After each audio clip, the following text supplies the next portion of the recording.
Hello friends, कैसे हो आप? मुझे आशा है बहुत अच्छे होंगे। पिछले वीडियो में हमने इग्नियस रॉक के बारे में जो है पूरा पढ़ लिया था, ख़त्म कर लिया था।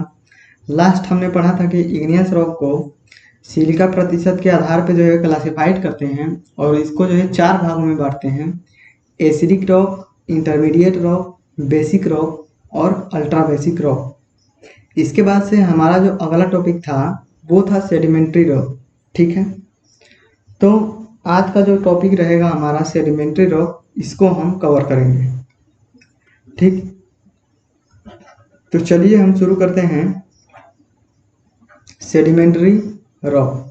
ठीक है ना, तो हमारा टॉपिक रहेगा आज का सेडिमेंट्री रॉक। तो क्या करते हैं, पहले पेन चेंज और इसके बाद से शुरू करते हैं आज का टॉपिक।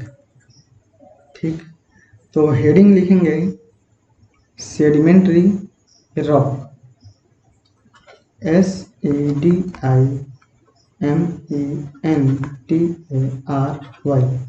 Sedimentary rock. अब ये सेडिमेंट्री जो रॉक है, इस सेडिमेंट्री रॉक को एक दूसरे नाम से कहते हैं सेकेंडरी, SECONDARY, सेकेंडरी रॉक। ठीक है, अब इसको एक और नाम से कहते हैं स्ट्रेटिफाइड, STRATIFIED, स्ट्रेटिफाइड रॉक। इसको एक और नाम से कहते हैं एक्वस, AQUA,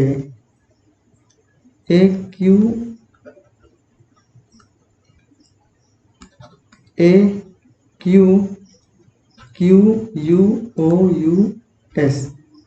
एक्वस रॉक। ठीक है ना, तो इसके जो है जैसे इग्नियस रॉक के कई नाम थे, उसी तरीके से इसके भी कई नाम हैं।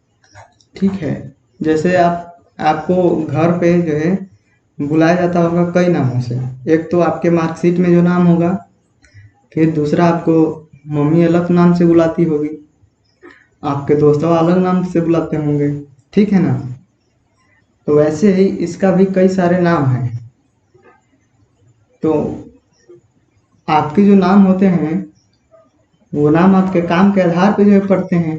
ठीक है ना, उसी तरीके से इसके नाम भी इसके काम के आधार पे भी बन जाते हैं। ठीक, तो इसे सेकेंडरी रॉक क्यों कहते हैं? ठीक है, दूसरा ये समझेंगे कि इसे सेडिमेंट्री क्यों कहते हैं, इसे स्ट्रेटिफाई क्यों कहते हैं और इसे एक्वस क्यों कहते हैं। ठीक है, तो देखो, सेकेंडरी का तो मतलब जान ही रहे हो, पहले के बाद दूसरा। और स्ट्रेटिफाई का मतलब हिंदी में होता है स्तरित, लिख लेना, स्तरित। और स्तरित का मतलब होता है कि लेयर में।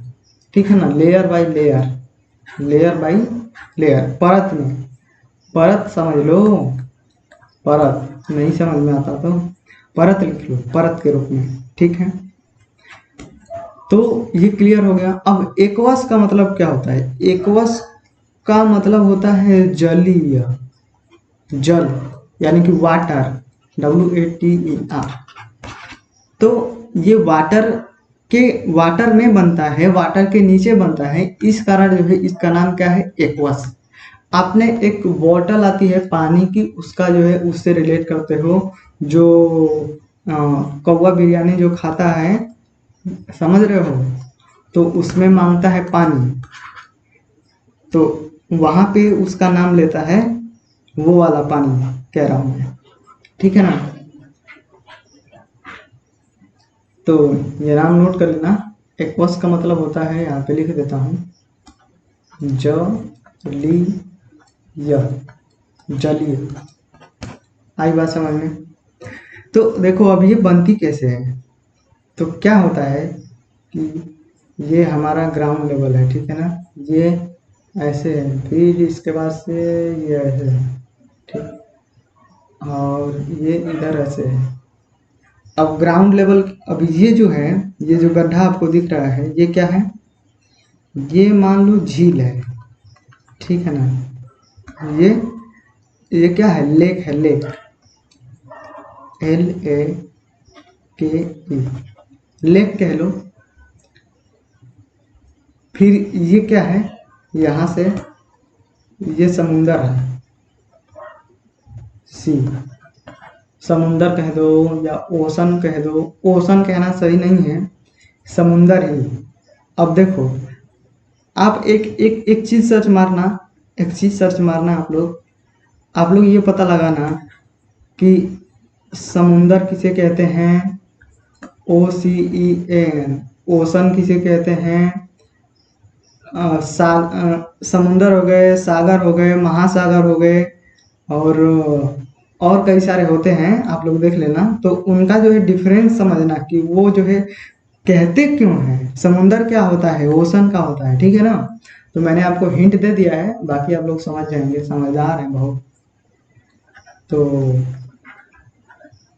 हमारा जो है टॉपिक था समुंदर। देखो मैं आपको बता देता हूँ समुंदर क्यों, समुंदर किसे कहते हैं। तो जैसे ये हमारा इंडिया है ना, तो कोई भी देश है तो उस देश के जो पास सटा वाला जो वाटर बॉडी है, तो उसे ही हम समुंदर कहते हैं, ठीक है ना। जो पास, जो लैंड के पास सटा हुआ वाला जो भाग होता है उसे हम समुंदर कहते हैं।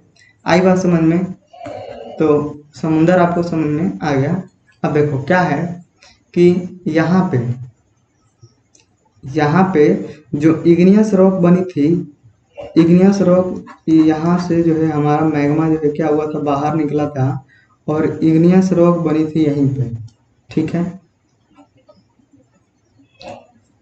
इग्नियस रॉक यहीं पे बनी थी। अब एक बात समझना, ये ऊंचाई पे भी कह सकते हो कि है, और दूसरा ये कि मैग्मा इतना ज्यादा निकलता है ना, वो ज्यादा देखते हो आप जो है, जाओगे MP में, राजस्थान में, तो देखोगे बहुत सारे बड़े बड़े पहाड़ हैं। फिर इसके बाद से विश्व में बहुत सारी ऊंची ऊंची चोटियां हैं। तो वो कैसे बनी हुई है भाई, वो कैसे बनी, ये हिमालय को छोड़ दो, हिमालय तो ये नदियों का सेडिमेंट है, नदियों का जो मलबा होता है वो है। तो हिमालय वो अलग तरीके से बना है, लेकिन और दूसरे बाकी सारे हैं जो विश्व में जो भी पहाड़ हैं वो कैसे बने हैं, तो वो ऐसे ही बने हैं। जब ज्वालामुखी फटता है ना, तो उससे इतना ज्यादा लावा निकलता है, इतना ज्यादा लावा निकलता है कि वो जैसे देखो यहाँ पे एक बार मैं आपको बता देता हूँ।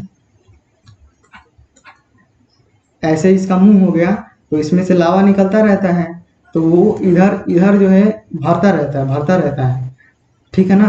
तो ये ऊंचा साइड वाला क्या होता रहता है, ऊंचा होता रहता है, ऊंचा होता रहता है, ऊंचा होता रहता है।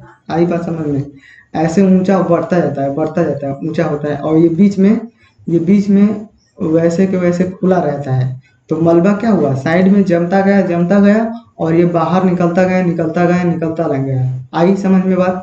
तो ये क्या होता गया, ऊंचा होता गया, ऊंचा होता गया, ऊंचा होता गया।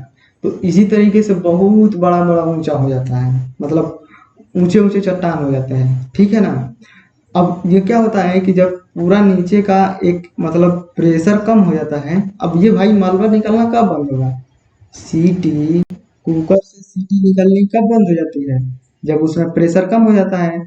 तो जब प्रेशर कम हो जाएगा तो मलबा निकलना बंद हो जाएगा। अब धीरे धीरे प्रेशर कम हो गया तो टेम्परेचर भी धीरे धीरे कम होने लगेगा। अब एकदम धीरे धीरे निकलना बंद हो जाएगा तो उसे हम कहेंगे डेड हो गया है, मर गया है। अब इसके बाद से ये कठोर हो जाएगा तो इग्नियस रॉक बन जाएगी, ठीक है। तो ये प्रोसेस होता है। तो अब देखो क्या होता है, अब देखो, अब ये हजारों करोड़ों साल में क्या हुआ है कि इग्नियस रॉक जो है बन गई है, ठीक है ना।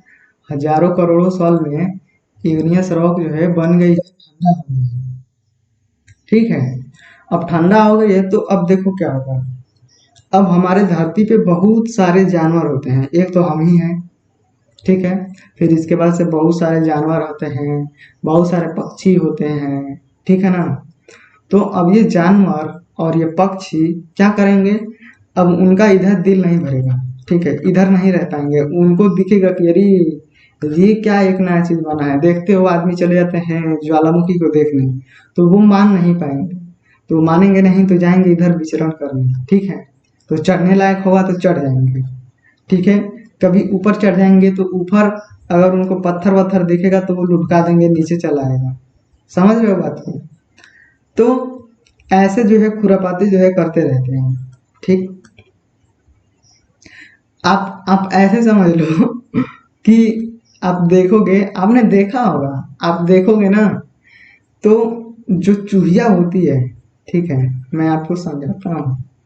जो चूहिया होती है, अरे क्या हो भाई, हाँ, तो जो चूहा होता है ना छोटा वाला, बड़े वाले चूहों की बात नहीं कर रहा, जो घरों में छोटे छोटे जो चूहे होते हैं, ये छोटा चूहा होगा ना जो एकदम छोटा सा होगा बच्चा, तो अभी एकदम छोटा होगा तो उसको पकड़ोगे तो वो भाग नहीं पाएगा, ठीक है। लेकिन थोड़ा सा 2 दिन का हो जाएगा ना, तो वो अभी जो है क्या करता है, वो अभी चलना सीखता है, ठीक है। तो वो जब चलने लगता है तो वो ऐसी ऐसी जगहों पे चढ़ जाता है कि आप जो है सोच नहीं सकते, ठीक है। वो वो जो है कहीं पे भी चढ़ना शुरू कर देता है, ठीक है ना। मेरे घर के बगल में मैं आपको समझाता हूँ। मेरे घर के बगल में एक बिल्ली थी, छोटी सी बिल्ली थी। उस बिल्ली का छोटा सा बच्चा था, तो वो भागता नहीं था, ठीक है। उसे हम लोग पकड़ के उठा लेते थे हाथों में।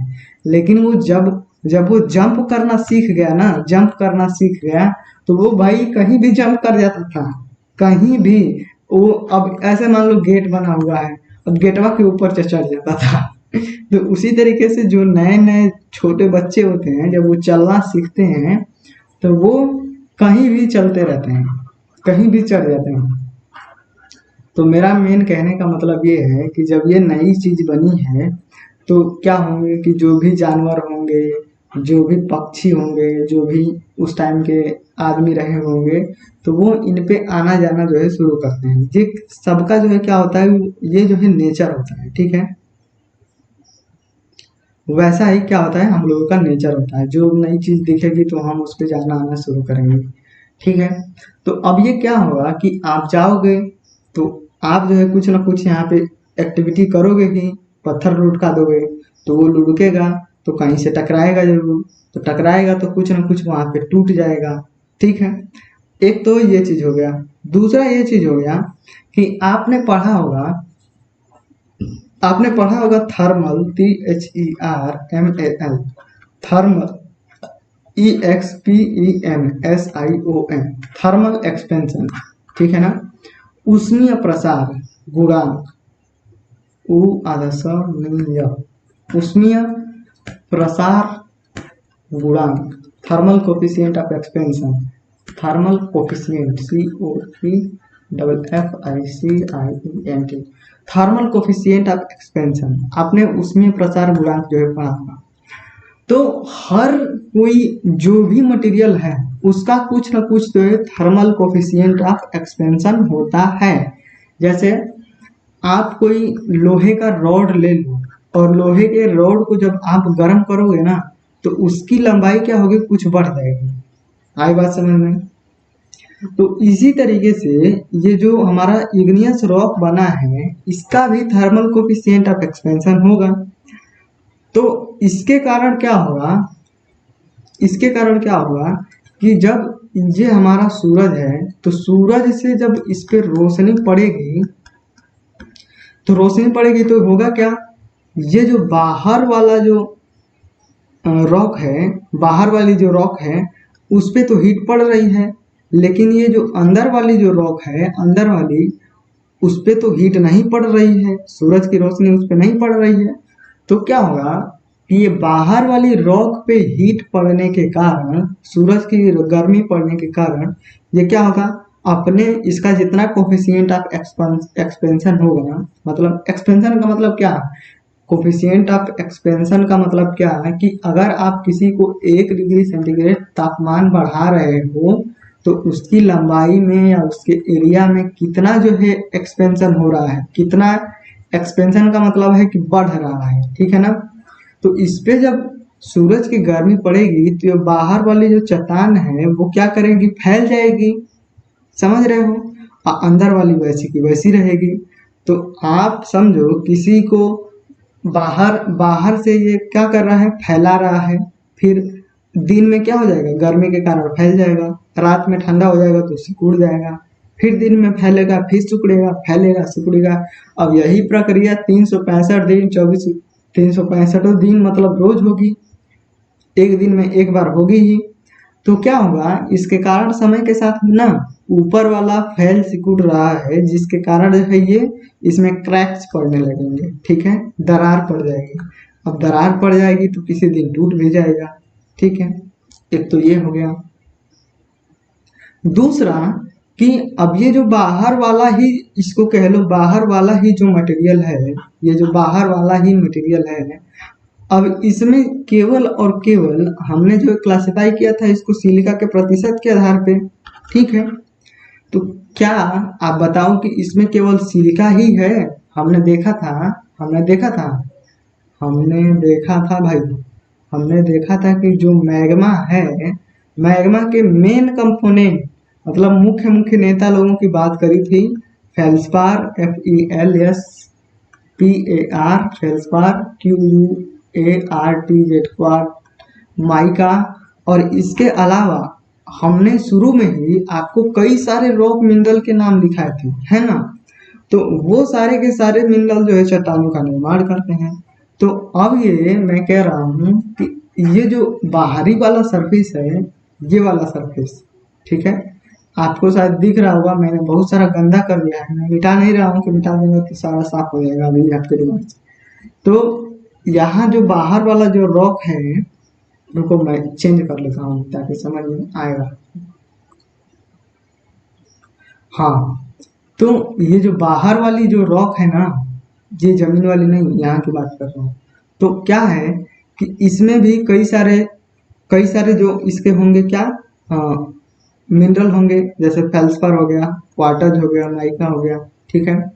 तो देखो अब ये फेल्सपार हो गया तो क्वार्टज तो सिलिका होता है, ठीक है, क्वार्टज क्या होता है, सिलिकॉन डाइऑक्साइड होता है, और ये कुछ और होगा, ठीक है, माइका शायद कैल्शियम होता है, ठीक है, CaO, और इसमें कुछ जुड़ा रहता है। तो इसी तरीके से इसमें भी कुछ जुड़ा होगा, शायद Al2O3 हो सकता है या और कुछ हो सकता है, मुझे पता नहीं है। तो इसी तरीके से जितने भी सारे मिनरल हैं वो अलग अलग क्या है, अलग अलग एलिमेंट से मिलकर बने होंगे, ठीक है। अब इन अलग अलग एलिमेंटों का क्या होगा कि अलग अलग जो है थर्मल कोफिशिएंट ऑफ एक्सपेंशन होगा, ठीक है ना।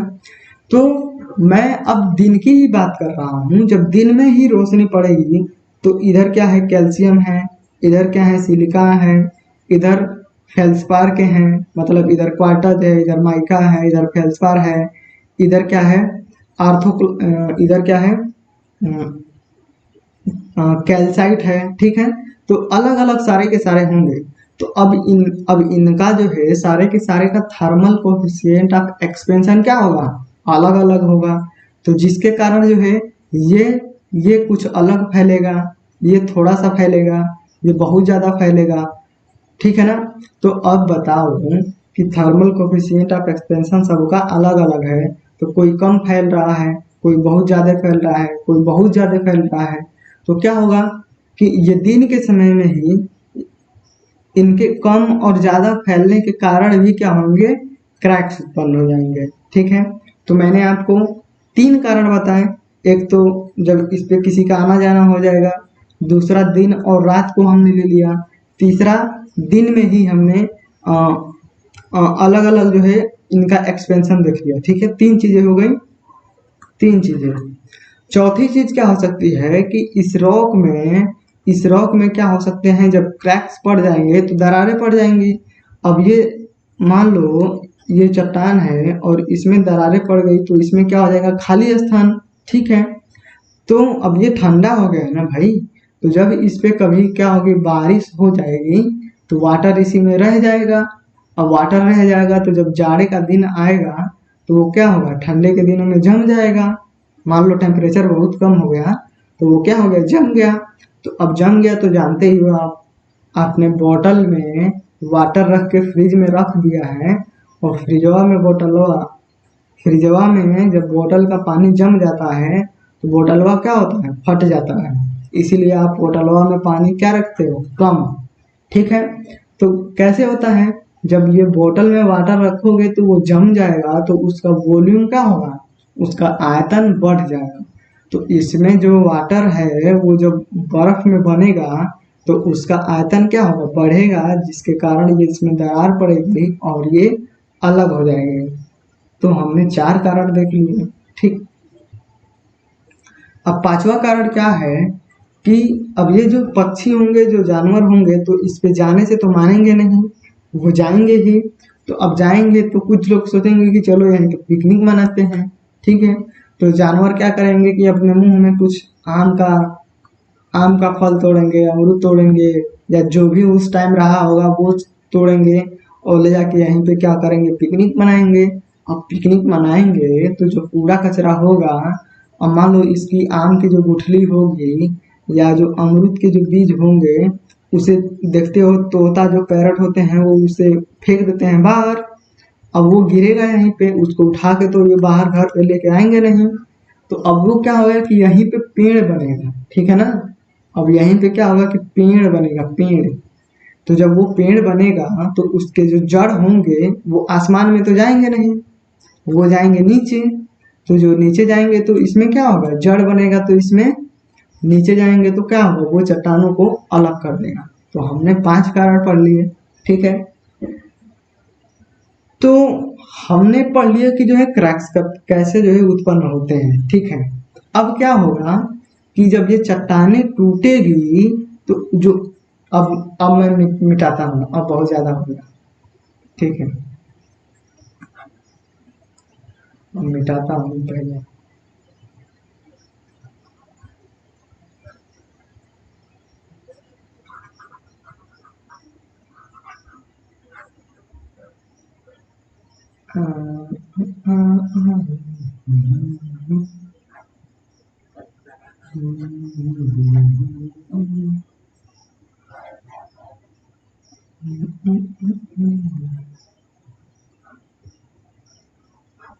हाँ भाई, तो देखो, अब अब क्या होगा कि जब वो चट्टानें मतलब टूटेगी, तो अब टूट के ना, अब जब बहुत ज्यादा हाइट पे होगी, बहुत ज्यादा हाइट पे होगी तो वो क्या होगी, टूट के नीचे लुढ़क जाएगी। ठीक है,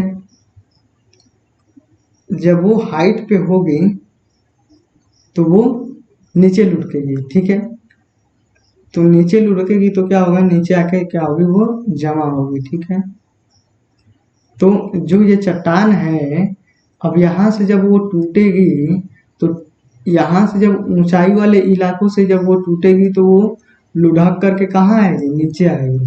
ठीक है ना, तो वो टूट टूट के क्या आएगी, नीचे आएगी। अब वो जब नीचे आएगी तो वो नीचे आके कहीं पे जमा होगी। ठीक है, एक तो जब वो नीचे आएगी तो उसे कहते हैं ग्रेविटी के कारण। ग्रेविटी का मतलब पृथ्वी जो है नीचे खींचती है तो ऊपर से लुढ़क के जो नीचे जो है आ जाती है ग्रेविटी के कारण। फिर इसके बाद से क्या होगा, जब बारिश वारिश होगा, बारिश जब होगा ना, तो आप देखते हो कि जैसे बारिश हो गया ना तो उससे जहां से स्लोप मिलेगा, जहां से ढलान मिलेगा, वो वहीं से जो है बहना शुरू कर देता है। तो अब बारिश होगा तो वो तो उसका जो वाटर होगा वो तो ऐसा नहीं करेगा ना कि चट्टान के टुकड़े हैं चलो हटाओ इसको साइड में कर देते हैं, इसको काहे ले जाएंगे, वो तो सारे को बहा ले जाएगा। तो अब ये बारिश का जो पानी होता है तो वो बारिश का पानी, ठीक है ना, पहाड़ों पे बारिश का पानी जब वो खा मतलब अ, गहराई वाले इलाके से जब बह के निकलता है तो उसे हम क्या कहते हैं, स्ट्रीम कहते हैं, जल धारा कहते हैं, STREAM, स्ट्रीम, जल धारा कहते हैं। ठीक है, और वहीं गांव में जब घरों में हम उसे रेडीमेड बना देते हैं जाने के लिए रास्ता पे, उसे हम कहते हैं नाली। ठीक है, तो जब वो नेचुरल रहेगा तो वो कहेंगे स्ट्रीम, और जब हम मैन मेड बनाएंगे तो उसे कहेंगे नाली। ठीक है, लेकिन ये क्या रहेगा, ये स्वच्छ रहेगा, ये क्या रहेगा, गंदा रहेगा। ठीक है। तो वो स्ट्रीम के माध्यम से, जल धाराओं के माध्यम से जब ऊपर पहाड़ों से पानी जो है बहने लगता है, तो वो पानी के साथ ही क्या होता है, बहने लगता है, ठीक है। तो ये जो टुकड़े होते हैं वो पानी के माध्यम से ही एक स्थान से दूसरे स्थान पे ट्रांसपोर्ट होते हैं। एक स्थान पे दूसरे स्थान पे ये वाटर के द्वारा ही ले जाए जाते हैं, ठीक है, ट्रांसपोर्ट होते हैं। एक स्थान से दूसरे स्थान पे जाने को कहते हैं हिंदी में परिवहन। परिवहन, इंग्लिश में इसे कहते हैं ट्रांसपोर्ट। तो इसका ट्रांसपोर्टेशन वाटर के माध्यम से होगा, ठीक है। फिर इसके बाद से क्या होगा कि ये वाटर जो है कहाँ जाएगा, नदियों में जाएगा। अब देखो, बहुत सारी पतली पतली जो जल धाराएं होंगी वो आ करके मिल जाएंगी एक जगह, और मिल करके एक बड़ा सा जो है बनेगा। तो ये छोटी छोटी जो जल धाराएं होंगी ये बड़े से मिलेगी, तो इसे हम कहेंगे नदी। अब ये नदी अल्टीमेटली कहाँ जाएगी, समुंदर में, ठीक है ना। तो ये नदी बहते बहते बहते बहते कहाँ चली जाएगी, समुंदर में, ठीक है। तो देखो क्या होता है कि बारिश तो एक सीजन में ही होती है। बारिश जो है एक सीजन में ज्यादा होती है। वैसे तो कह सकते हो कि बारिश जो है साल भर भी हो सकती है, लेकिन उसका एक पर्टिकुलर सीजन भी होता है। उस सीजन में बारिश जो है बहुत ज्यादा होती है, ठीक है ना। अब ये जियोग्राफी का टॉपिक है, मैं थोड़ा सा ज्यादा हो जाएगा, ठीक है। तो देखो क्या होता है, इधर क्या है नॉर्थ, इधर क्या है साउथ। तो क्या होता है कि इधर का चुंबकीय फील्ड अलग है, इधर का चुंबकीय फील्ड अलग है। तो इधर से जो चीजें जा रही होगी ना ऐसे, तो जब इधर आएंगी तो वो मुड़ जाएंगी ऐसे। आई बात समझ में। या इधर से कोई भी चीज ऐसे आ रही होगी तो साउथ, इस बाउंड्री को पार करते ही, ये बाउंड्री क्या है, इक्वेटर, तो इक्वेटर को पार करते ही मुड़ जाएगी इधर, ठीक है।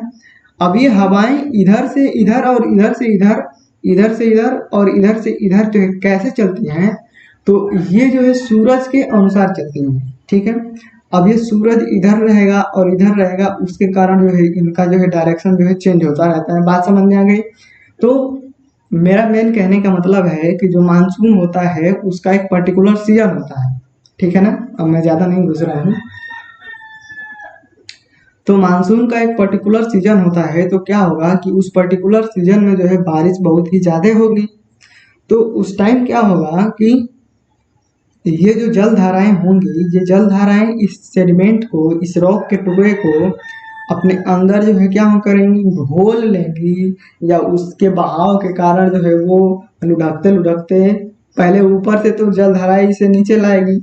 जो बड़े कण होंगे वो पहले रुक जाएंगे, जो छोटे कण होंगे वो साथ में चलते रहेंगे जहां तक जाएंगे, ठीक है।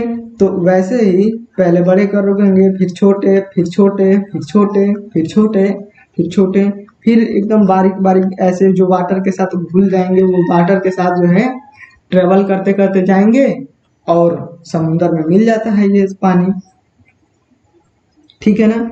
तो अब समुंदर में क्या होता है कि आप देखोगे कि जब बरसात के जो दिन होते हैं, बरसात के दिनों में जो नदियां होती हैं वो बहुत ही ज्यादा क्या होती हैं, गंदी होती है।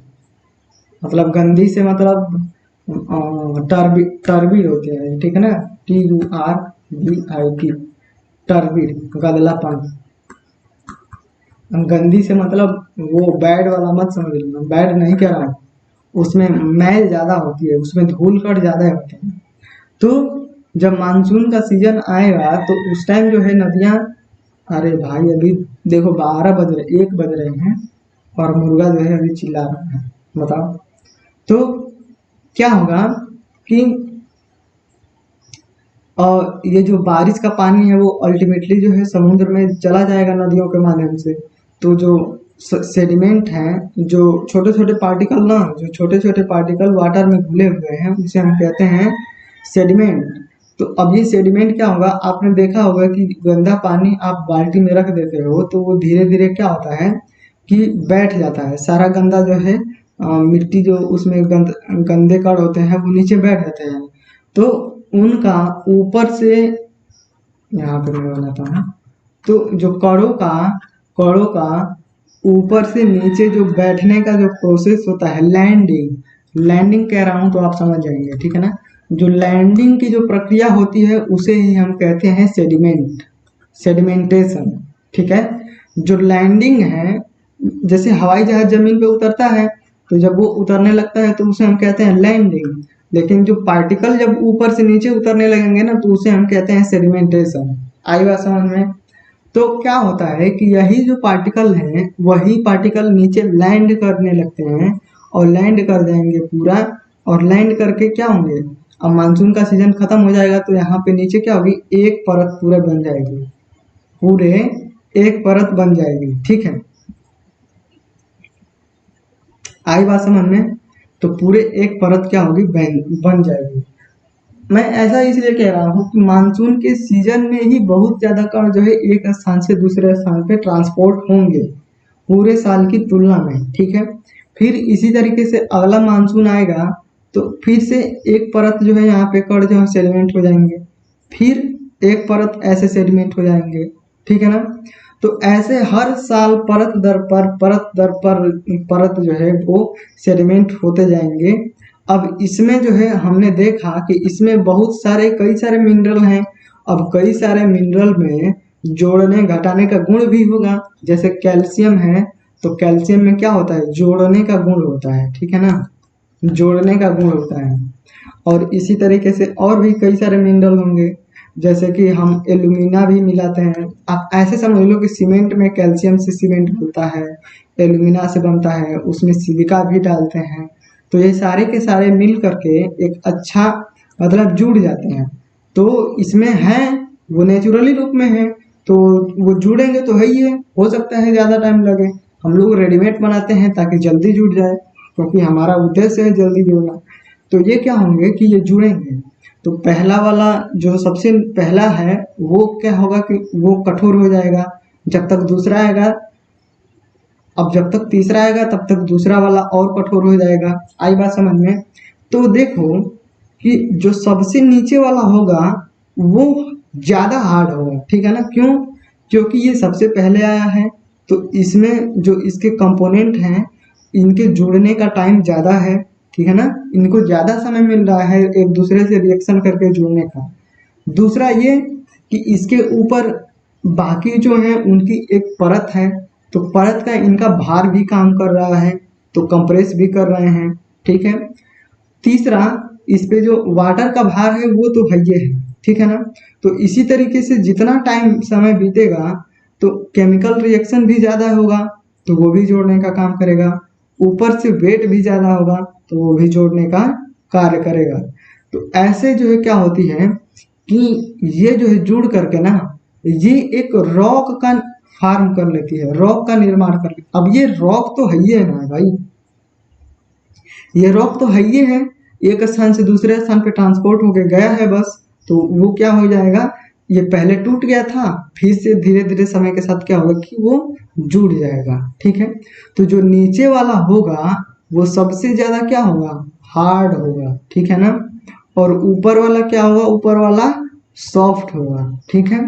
अब ये जो नीचे वाला सबसे ज्यादा क्या होगा, हार्ड होगा, ऊपर से इतना सारा वेट भी इस पे आ रहा है तो वो क्या हो जाएगा, वेट उसका ज्यादा हो जाएगा। वेट कहने का मतलब है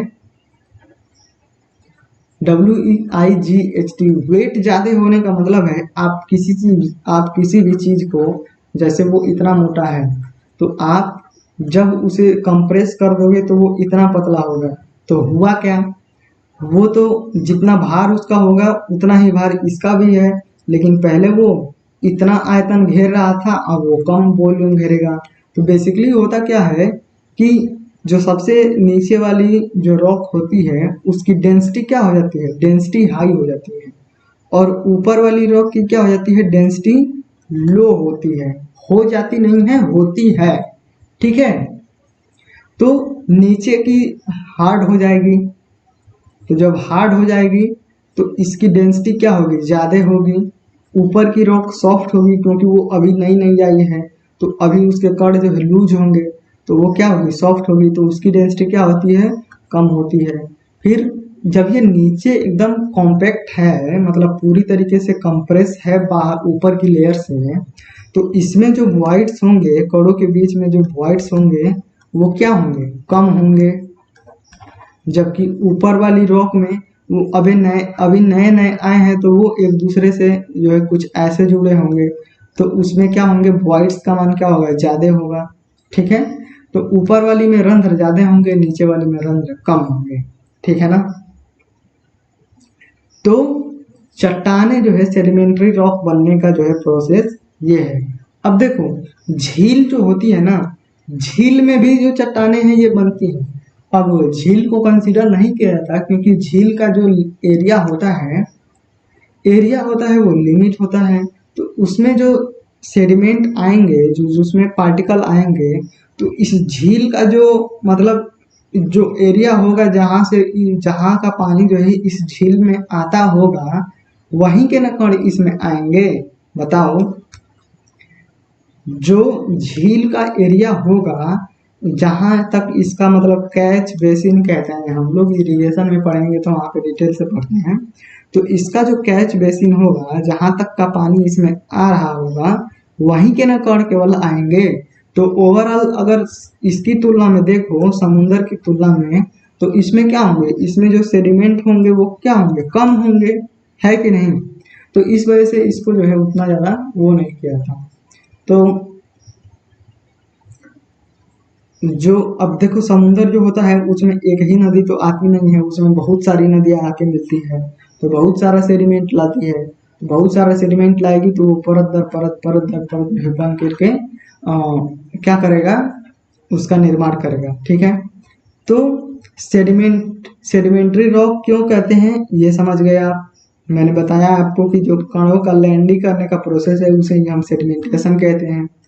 दूसरा सेकेंडरी को कहते हैं, क्योंकि प्राइमरी के बाद जो है सेडिमेंट्री ये वाली बनी है। ठीक है। तीसरा, स्ट्रेटिफाई क्यों कहते हैं, क्योंकि ये परतों के रूप में बनी है। ठीक। एक्वस क्यों कहते हैं, क्योंकि ये पानी के अंदर बनी है, समुद्र में बनी है। ठीक है ना। तो इनके नाम जो है कैसे बने हैं ये आपको जो है पता चल गया। अब जो है हम क्या करते हैं कि सेडिमेंट्री रॉक को लिख लेते हैं। ये फिगर आप लोग बना लेना ताकि आपको समझ में आए। ठीक है,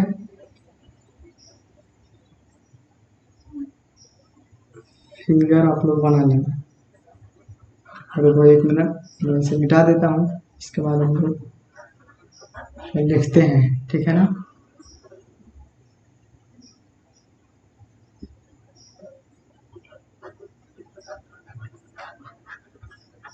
पता नहीं समझ में आ रहा होगा कि नहीं आ रहा होगा, चलो जो भी है। अगर कोई यहाँ तक देख रहा है और कुछ नहीं समझ में आया है तो आप कमेंट करना। ठीक है, चलो। तो फिगर जो है आप बना लेना, ऐसे रफली बना लेना, कोई वो नहीं है, ताकि आपको समझ में आए। अब हम क्या करते हैं, इसे लिखते हैं। ठीक है ना। तो सेडिमेंट्री रॉक कैसे बनी है, तो सेडिमेंट्री रॉक जो है इग्नियस रॉक के जो है विघटन से बनी है, डिकम्पोजिशन के कारण। ठीक है, तो यहाँ पे लिखते हैं IG, एक मिनट,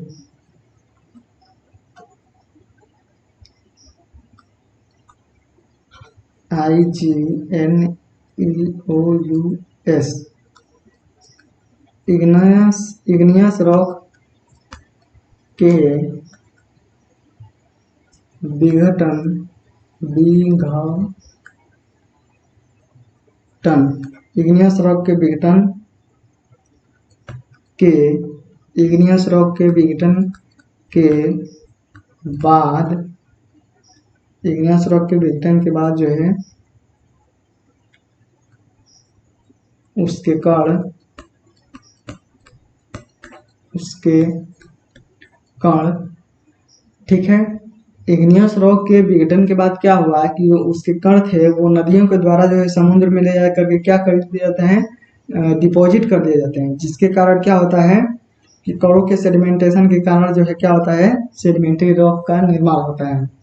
तो इग्नियस रॉक के विघटन के कारण जो है उसके कण जो है नदियों नदियों के द्वारा, ठीक है ना, समुद्रों में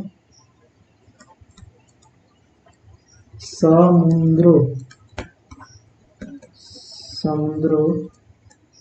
में DEPOSIT, डिपॉजिट मतलब पैसा जमा नहीं करना, हाँ जमाव, यहाँ पे पार्टिकल जमा करना। तो नदियां जो क्या करती हैं समुद्र में, इग्नियस रॉक के जो पार्टिकल होते हैं उसको समुद्र में क्या करते हैं, जमा कर देती हैं, समुद्रों नदियों द्वारा समुद्रों में डिपॉजिट करने के कारण, ठीक है, कणों के सेडिमेंट SEDIMENT सेडिमेंट होने के कारण बनी रॉक को सेडिमेंट्री SEDIMENTRY सेडिमेंट्री रॉक कहते हैं, ठीक है। तो सेडिमेंट्री रॉक क्यों कहते हैं ये आपको पता चल गया, ठीक है ना। इग्नियस रॉक के जो कण होते हैं उसके विघटन के बाद जो है कण जो है नदियों के द्वारा जो है समुद्र में जो है डिपॉजिट कर दिए जाते हैं, ठीक है, जिसके कारण क्या होता है कि कणों के सेडिमेंट के कारण जो है जो रॉक बनती है उसे हम सेडिमेंट्री रॉक कहते हैं, ठीक।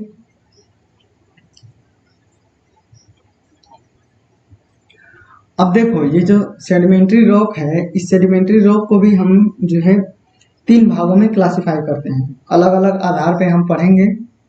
तो सेडिमेंट्री रॉक को भी हम 3 भागों पे क्लासिफाई करके हम पढ़ते हैं, ठीक है ना। तो यहाँ पे हेडिंग लिखेंगे CLASSIFICATION, classification of sedimentary SEDIMENTARY sedimentary rock, ठीक है। Classification of sedimentary rock. तो पहला इसका जो क्लासिफिकेशन है सेडिमेंट्री रॉक का वो क्या है, chemical CHEMICAL, chemical deposit DEPOSIT, chemically deposit rock. जो दूसरा क्लासिफिकेशन है वो क्या है, organic ORGANIC, organic deposit rock, ठीक। और तीसरा क्लासिफिकेशन है जो मैकेनिकल MECHANICAL, मैकेनिकल, या इसी को कहते हैं फ्रेगमेंटल FREGMENTAL,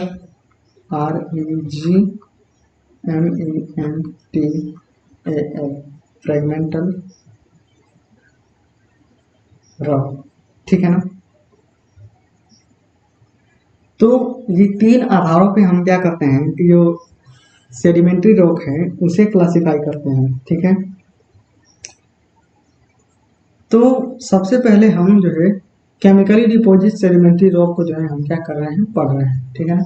वहाँ पे आप लिख लेना, ये जो हेडिंग लिख रहा हूँ यही हेडिंग वहाँ पे लिख लेना,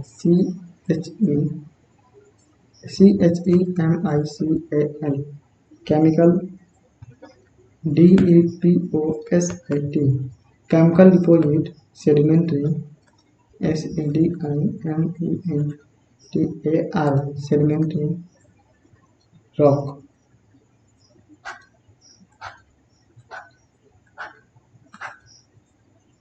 केमिकल डिपॉजिट सेडिमेंट्री रॉक, ठीक है।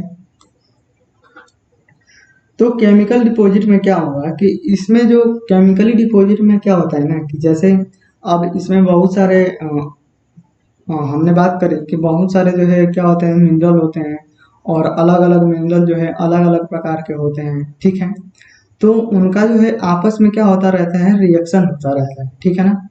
अलग अलग जो मिनरल होते हैं, मिनरलों का रिएक्शन होता रहता है, REACTION। अब रिएक्शन होने के कारण जो है क्या बनते हैं, कुछ अवक्षेप बनते हैं, ठीक है ना। Precipitate, PRECI, प्रेसी, PITATETE। तो कुछ जो है प्रेसिपिटेट प्राप्त होते हैं, अवक्षेप, अवक्षेप। तो जैसे कि NaCl, इनका ये जो क्या है, एक अवक्षेप है, ठीक है ना। NaCl अवक्षेप है, कैल्शियम कार्बोनेट CaCO3।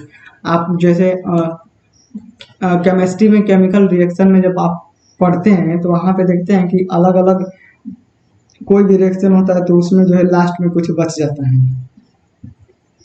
ठीक है। तो वो क्या होता है, अवक्षेप होता है। तो अब इसमें कई सारे केमिकल हैं तो वो आपस में रिएक्शन करेंगे ना, तो वो भी क्या करेंगे, कुछ जो है अवक्षेप बनाएंगे, प्रेसिपिटेट, ठीक है। लास्ट में उनके रिएक्शन के कारण जो है कोई कंपाउंड बन जाएगा, और उसके बाद से कुछ जो है शेष बचा रहेगा, कुछ ऐसे कंपाउंड बन जाएंगे जो फिजिकली रूप में जो है आपको दिखेंगे। तो वो जो प्रेसिपिटेट होते हैं वो कहाँ जाते हैं, वो जो है नीचे जो है तली में बैठ जाते हैं, ठीक है। तो इन प्रेसिपिटेटों के कारण जो है जो सेडिमेंट्री रॉक बनती है उसे ही हम कहते हैं केमिकली डिपॉजिट सेडिमेंट्री रॉक, ठीक है। तो इसे हम लिख लेते हैं,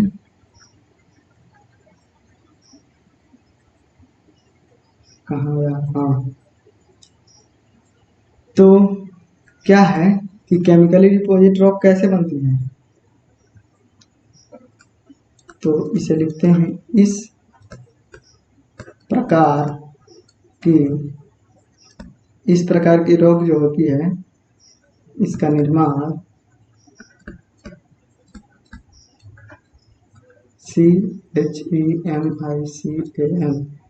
केमिकल डिपोजिशन DEPOSITION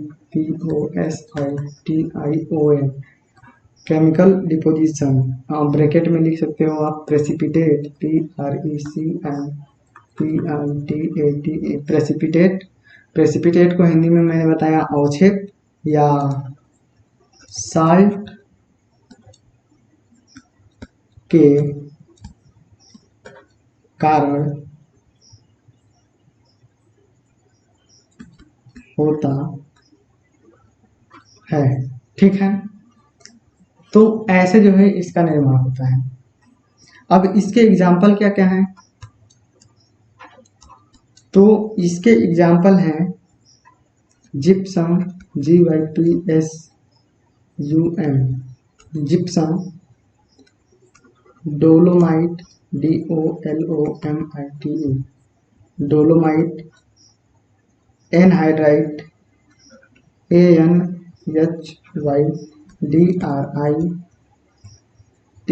एनहाइड्राइट, कंकर, KANKAR, कंकर, और मैग्नेसाइट, MAGNESITE, मैग्नेसाइट, ETC। तो ये जो सारे एग्जाम्पल हैं ये सारे के सारे जो है प्रेसिपिटेट हैं या साल्ट हैं, ठीक है ना, इनके कारण हुआ है। या ऐसा भी है कि जैसे कि अवक्षेप, तो वो क्या होता है, जैसे देखो मान लो आपने बर्तन में कुछ रख दिया, ठीक है ना, बर्तन में वाटर रख दिया। तो जब ये वाटर पूरी तरीके से बाहर निकल जाएगा, मतलब वाष्प बन के उड़ जाएगा, तो जब इसमें कुछ घुला रहेगा तो वो क्या रहेगा, वो बचा का बचा रह जाएगा ना।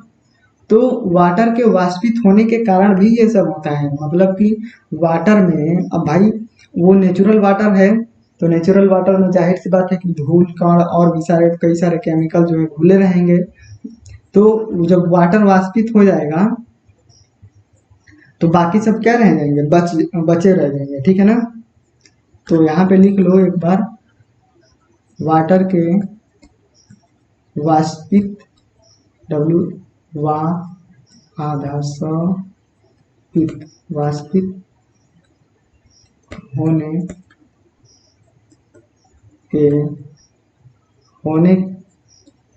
के कारण भी, ठीक है। तो केमिकल डिपोजिशन के कारण भी और वाटर के वाष्पित होने के कारण भी जो है ये जो है चट्टानें जो है बनती हैं, ठीक है ना। तो जिप्सम, डोलोमाइट, एनहाइड्राइट, कंकर और मैग्नेसाइट जो है, ये जो सेडिमेंट्री रॉक है, जो कुछ जो है इस प्रकार जो है बनती है। अब जो है अगला हमारा क्लासिफिकेशन था ORGANIC, organic, DEPOSIT, organic deposit, sedimentary, SEDIMENTAR,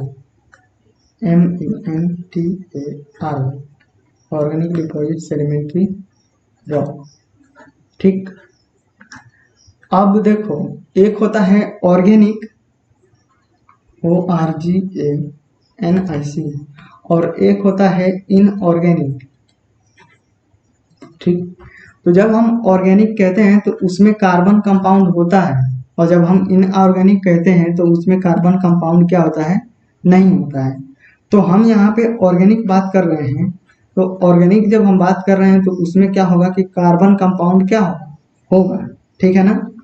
तो कार्बन कंपाउंड होगा तो हम जो है ऑर्गेनिक की बात कर रहे हैं, इनऑर्गेनिक की बात नहीं कर रहे।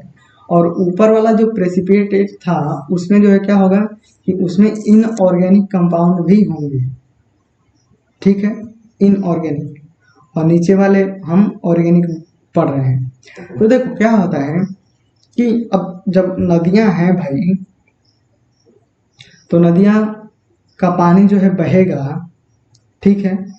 तो हमने शुरू में बात करी थी कि जो पहाड़ होंगे, जो इग्नियस रॉक होगी, उस पे भाई पेड़ पौधा अपना कब्जा कर लेंगे, ठीक है।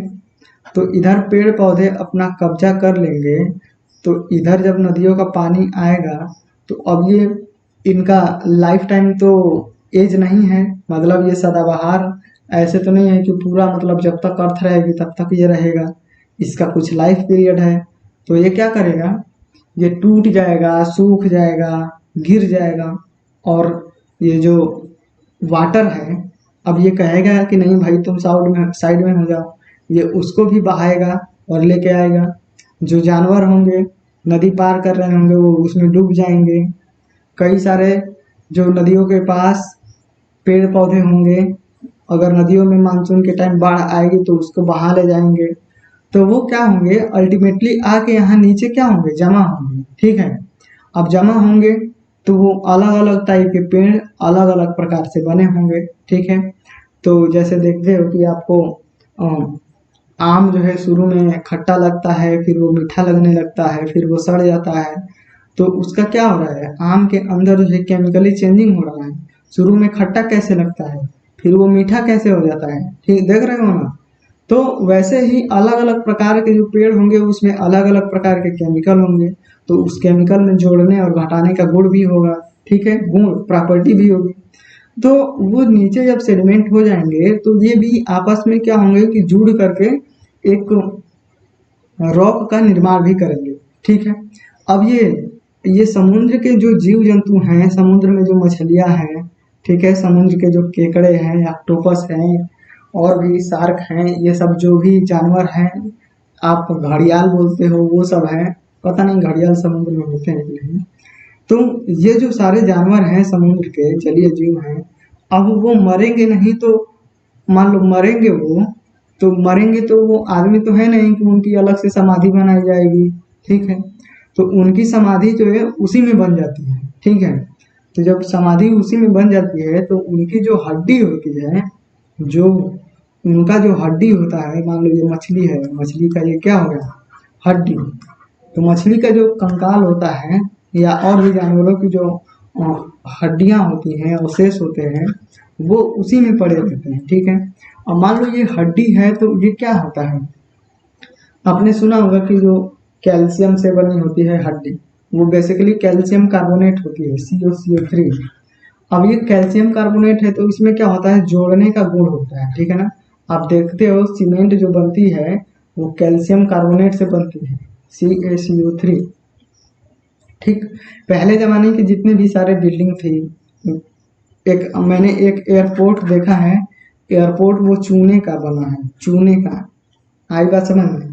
तो इसमें जो है कैल्शियम होते हैं प्रेजेंट, और इनमें जो है जोड़ने का गुण होता है, जिसके कारण वो आपस में जुड़ करके और रॉक का निर्माण कर लेते हैं, ठीक है। तो ऐसे बनता है, ठीक है ना। तो इसे ऐसे लिख सकते हैं, इस प्रकार की रॉक का निर्माण, ठीक है, पेड़ पौधे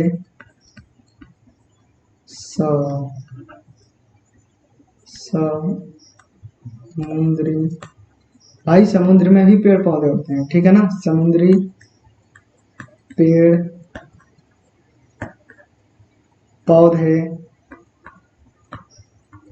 जलीय जीव, अरे ये क्या हो गया, जलीय जीवों के, पेड़ पौधे और जलीय जीवों के अवशेषों के कारण, ठीक है ना, जलीय जीवों के अवशेषों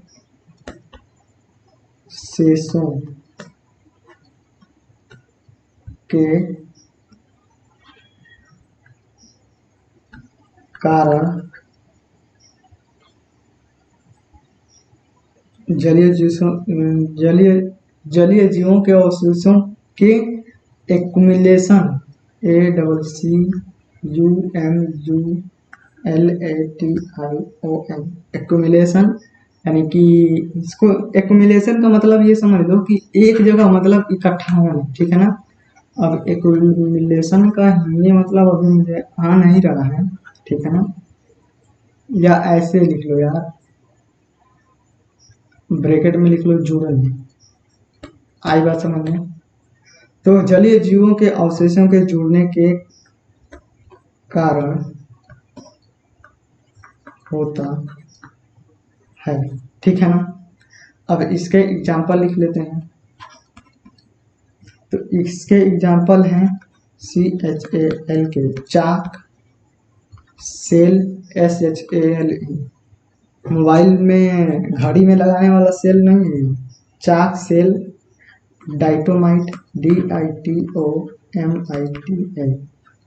डाइटोमाइट, tripoli TRIPOLI, tripoli, lignite LIGNITE, lignite, और इसके बाद से लाइम स्टोन, ठीक है ना, लाइम स्टोन, चूना पत्थर, हाँ चूना पत्थर। तो ये जो है इसके एग्जाम्पल हो गए, ठीक।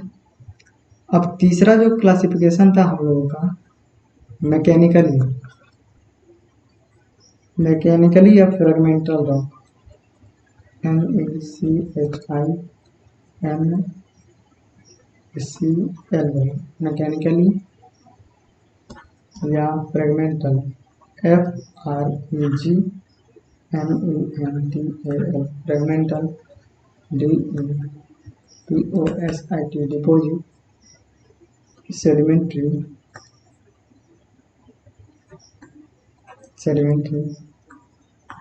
रॉक, ठीक।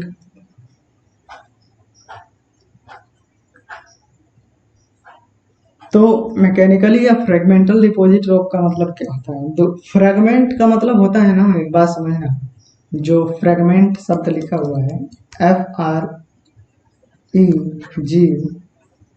FREGMENT, फ्रेगमेंट का मतलब होता है टुकड़ा, ठीक है। तो इस फ्रेगमेंट का मतलब लिख लेना ऊपर, टुकड़ा, और मैकेनिकल का मतलब क्या होगा, जब जब कोई कुछ टूटेगा, मान लो कुछ किसी चीज को तोड़ फोड़ करोगे तो वहां पे मैकेनिकल एक्शन हो रहा है कि नहीं हो रहा है, मैकेनिकल ही क्रिया हो रही है, वहां पे केमिकली रिएक्शन तो नहीं हो रहा है। वहां पे जैसे कि पेड़ की जड़ इसमें घुस गई, तो पेड़ की जड़ घुस गई इसमें, तो वो क्या करेगी कि उसका वो जैसे जैसे जाएगी इसमें दरार पड़ेगा तो वो अलग हो जाएगा। तो यहाँ पे ये मैकेनिकल क्रिया हो रही है। अब केमिकल रिएक्शन कैसे होता है, जैसे कि दो कंपाउंड आपस में मिलकर रिएक्शन करके कुछ दूसरा चीज बनाते हैं तो उसको केमिकल कहते हैं। तो यहाँ पे मैकेनिकली या इसी को कह लो कि फ्रेगमेंटल, जब वो टूट जाएगा तो वो टुकड़ा हो गया, तो उस टुकड़े को कहते हैं फ्रेगमेंट, ठीक है ना। तो इसी वजह से इसका नाम पड़ा है फ्रेगमेंटल। तो ये जो है, ये कोई मतलब अलग से इसका क्लासिफिकेशन क्या कह लो, ये तो है ऊपर वाली दोनों ही, यही रॉक है ये जो है केमिकली डिपॉजिट सेडिमेंट्री रॉक और ऑर्गेनिक डिपॉजिट सेडिमेंट्री रॉक ही है फ्रेगमेंटल रॉक, ठीक है ना। बस वो क्या है कि वो टूट गया है, ठीक है, टूटने से बना है, ठीक है। अब ये भाई टूटा है तो ये टूटे है तो कहाँ रहेगा, ये समुद्रवा के अंदर में ना रहेगा, तो ये अंदर में रहेगा, लेकिन ये टूट के बनना है, ठीक है, उनके टूटने से बनना है। तो यह जो है सेडिमेंट्री, यह SEDIMENTARY सेडिमेंट्री रॉक के टूटने के कारण बनता है, ठीक है ना।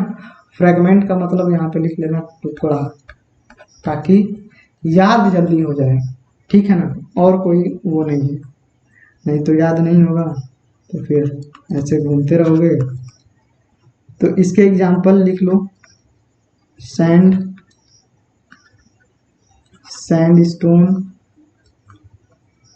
STONA सैंडस्टोन, इसके बाद से ग्रेवल GRAVEL ग्रेवल, इसके बाद से कॉन्गलो CONGLOMERATE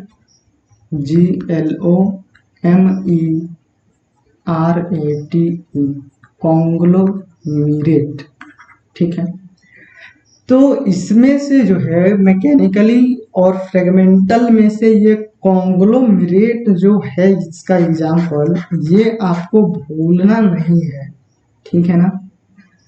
अब यहाँ तक भाई कोई देख रहा है तो मैं उसको बता रहा हूँ कि इसको भूलना नहीं है, इसे याद रखना है, चाहे आपको याद हो चाहे ना हो ये, लेकिन ये याद होना चाहिए, ठीक है ना, कॉन्ग्लोमरेट।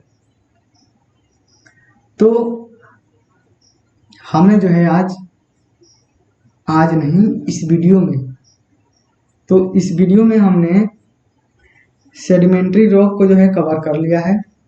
तो सेडिमेंट्री रॉक को मुख्यतः जो है यही 3 भागों में बांट के हम लोग पढ़ते हैं, ठीक है ना। तो यहाँ से हमने शुरू करा था, मैंने आपको पूरा समझाया कि जो सेडिमेंट्री रॉक है वो कैसे बनती है, ठीक है। फिर इसके बाद से मैंने आपको बताया कि organic deposit rock, mechanically deposit rock, और इसके बाद से और क्या था भाई,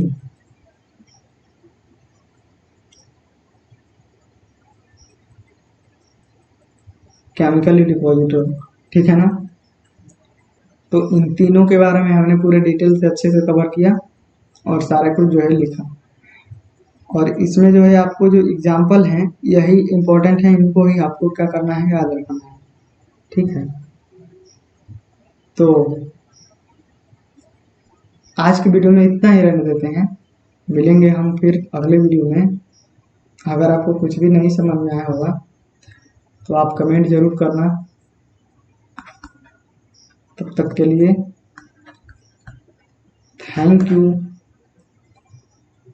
मिलते हैं अगले वीडियो में। अगर कुछ पूछना हो तो आप जो है कमेंट जरूर करना। बाय।